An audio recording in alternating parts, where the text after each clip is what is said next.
give you a brief history of the pool. It was built in '52, as the mayor just said. Sometime in the early '90s, and I couldn't find an exact date, but a renovation was carried out on it. The concrete was repaired significantly. I think if the stories are accurate, they pretty much ripped out the concrete and redid it. And then sometime in the early 2000s, 2003, they had an analysis done. At that point, the concrete was already 10 to 12 years old. And they didn't, in the 1990 renovation, they did not do the infrastructure. The buildings stayed the same, the filtration, the chlorination, the hot water heater, the oil tank, all stayed, everything in the building, all of the mechanicals stayed the same. They repaired the concrete and moved on. 2003 to basically 2009, over a 6 or 7 year period, they had repeated assessments by professional engineers, by town staff, and each time they were kind of told that the structure was aging, that a lot of parts, components of it were beyond their useful life and limping along. That was the last record I could find was 2009, and then I was hired in 16 and 17. We started talking about the condition. I started watching my maintenance guys literally put hundreds of pounds of hydraulic cement in the wall to patch the holes. Literally sizes of a basketball or larger. Chunks of concrete would fall out of the wall every year. We would patch it. We would not sound the wall, test it for stability, because if we did, it would have destroyed. If I went with a hammer and tapped it like you really should be able to, bigger chunks would have fallen. So we didn't do that. We patched it, we band-aided it.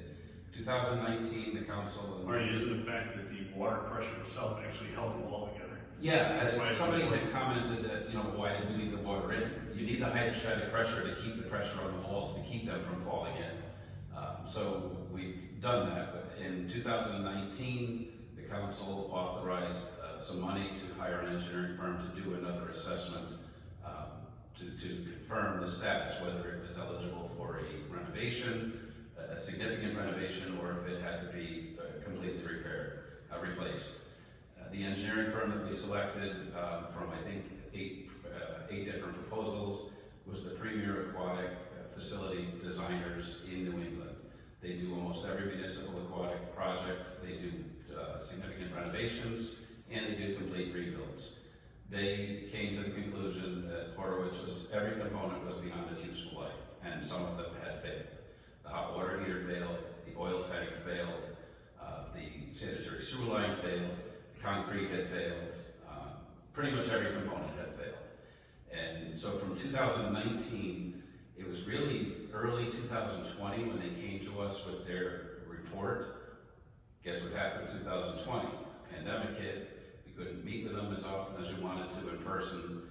So we started to give them direction as, okay, now we know we can't do a renovation. Don't bother designing a renovation, let's design for a replacement. The mayor came to several meetings with the architect. We charged him with giving us a premier aquatic facility.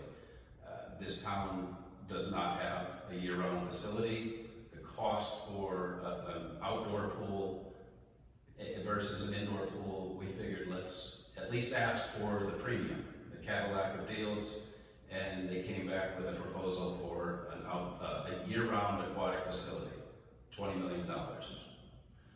The committee, which the mayor was involved, we came to the conclusion that 20 million in this economy with the recent 100 million for water pollution control was probably not going to be a sellable item. So we asked them to scale it back. Said, okay, instead of a premier facility, can you give us an indoor facility? They came back at somewhere around 10 to 12 million for a basic indoor facility. Again, we said, probably still too rich for our blood. Let's reevaluate and get another proposal. An outdoor facility was somewhere around 6 to 8 million. No, I'm sorry, 9 to 12. For an outdoor facility, to demolish that, start from below ground, solve the hydrostatic pressure of all of the groundwater coming down from the tower, and stop that from damaging the structure that's there. Do all of that was 10 to 12 million. We said, okay, can you do anything cheaper? And they said, well, you can probably get a cheaper outdoor pool without the multiple. Right now, Horowitz has essentially 3 pools. You've got the diving well, the competitive pool, and then the baby pool. Even though 2 of them are linked together structurally, it's still 3 different swimming facilities within one. They said if you want to go cheaper than 10 to 12, you're not getting 3 facilities. That won't meet the needs of the community, in my opinion. So we looked at one last offer or option, and I'd like to turn it over to